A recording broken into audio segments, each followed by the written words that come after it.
300 بورې چې موږ ته د المروان فاونډیشن د طرف نه میلاو شو او د هغې په تعاون او مرستې سره زموږ د مدرسې هغه دیرینه مطالبه او دیرینه ارمان هغه خدای پاک حاجي عبدالوهاب صاحب 4-15 لک روپۍ په سیمټو باندې کړی.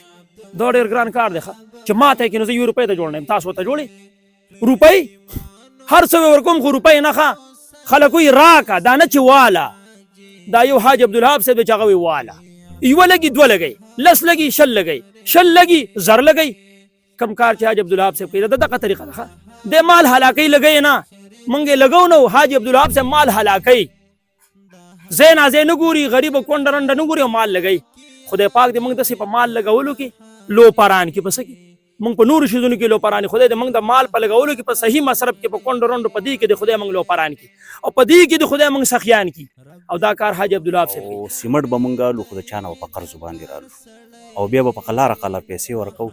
نو د دوی دغه آواز د دوی دغه پیغام هغه موږ خپل باني حاجي عبدالوهاب صاحب ته ورسو او هغوی بلا ججک بلا تاخیر په هغې باندې موږ ته حکم وکړو چې بلکل دوی له چې څومره د دوی ضرورت دی هغه سیمټ ول ورکړي. نو الحمدلله نن زموږ او ستاسو مخې ته ده د مولوي صاحب چې د زړه خواهش و د دې بلډینګ آبادېده په دغه باندې لینډر کول الحمدلله هغه نن پوره شو. موږ د خالص صاحب انتهایي مشکور یو چې موږ ته یو صحیح ځای کې نشاندهي کړې وه او زموږ چې کوم د حاجي عبدالوهاب صاحب کوم میشن دی او دغه پیسه په صحیح ځای باندې خرج شوه. د دې نه بل خوشحالۍ خبره نشته. رب دې قبول کړه په دنیا کې زحمتونه و حاجي عبدالوهاب فخر دیر حاجي عبدالوهاب فخر دیر یتیمانو کونډو برو سره ورسته و حاجي عبدالوهاب فخر دیر حاجي عبدالوهاب فخر لور دیر دا هر وګړې په دعا کې یادوینا و حاجي عبدالوهاب فخر دیر. رب دې توفیق درکړي ته د کار سړی و حاجي عبدالوهاب. بسم الله الرحمن الرحیم. پروګرام پښتو ورځ رګي تورمان تاسو سره کلیو لور دی علاقه ده جانګو تازه ګرام کې دا کلی راځي.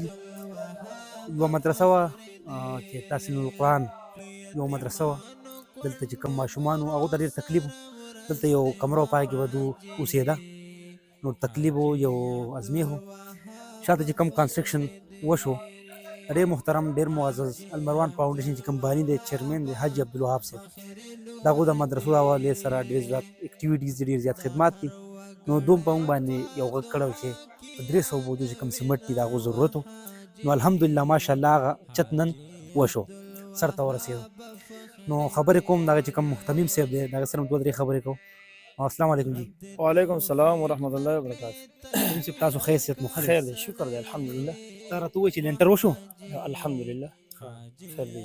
څونه کمې و د بوجو چې کوم سیمټ لګي د المروان فاونډیشن د اړخه وشو 300 بورې چې موږ ته د المروان فاونډیشن د طرف نه میلاو شو او د هغې په تعاون او مرستې سره زموږ د مدرسې هغه دیرینه مطالبه او دیرینه ارمان هغه خدای پاک سر کړ. زه ستاسو خصوصا د تحصیل ځای چې کوم ناظمي فاونډیشن دی المروان زبیر صاحب د هغې انتهایي مشکور یم دړنه او د هغوی سره چې کوم ملګری دی بای اشفاق صاحب د هغوی انتهایي مشکور یم او ستاسو د ځای ته په راتګ باندې تاسو ټولو ته ویلکم خوش آمدید وایم او ما سره داسې الفاظ نشته چې زه په هغې ستاسو شکریه ادا کړم.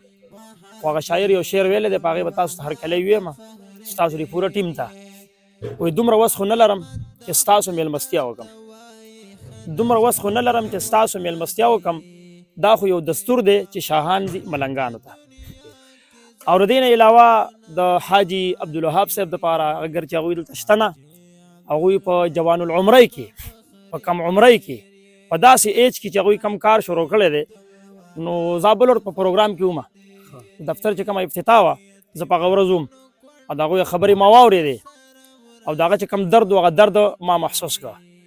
خو زه ډېر انتهایي په زندګۍ کې د خلکو نه متاثره شوی یم شته ډېر دي خو یو پکې دا صاحب دی زما په دې کم عمر کې زما تقریبا 34 سال عمر دی د هغوی نه کشر یم خو لحاظ زما په دې عمر کې چې زه ډېر متاثره شویم د چا نه یو پکې دا شاه زلمی دی چیرمین و بانی حاجي عبدالوهاب صاحب چې ده په دومره کم عمرۍ کې دا کم کار شروع کړی دی نو بس دا داسې ده لکه اسمان ته خاته او بیا په دې پرفتن دور کې خلک لګیا دي پیسې ځان له ګوري او حاجي عبدالوهاب صاحب او د هغه پوره ټیم دوی سره یو درد دی یو ترس دی یو غم دی یو لګن دی یو شغف دی چې دوی د خلکو دپاره لګیا دي او خپلې رالي او خلکو له یې ورکوي زه په دې سخت متاثر یم یو دا چې په کم عمرۍ کې د خدای کم کار لري دویم دا چې پیسې لګوي دا ډېر ګران کار دی اسان کار نه دی جي نو نوره خبره خو بخیر مخکې کوم مختصر خو هغه ته یو شعر ډالۍ کومه